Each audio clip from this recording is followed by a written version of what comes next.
We rolling? Yep. Samsung Note 10.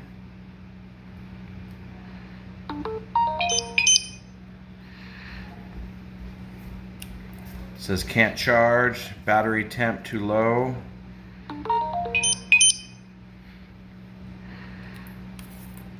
So there's something loose inside the phone, something's not making connection, so if you carefully clamp it, it's a wood clamp, you have to be careful.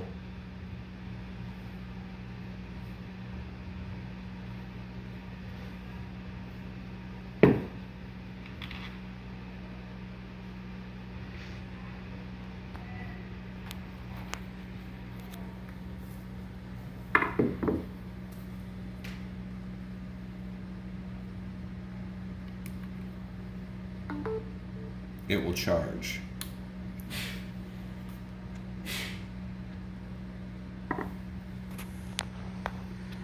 Not recommending you do this, but in an emergency it will allow you to charge your phone.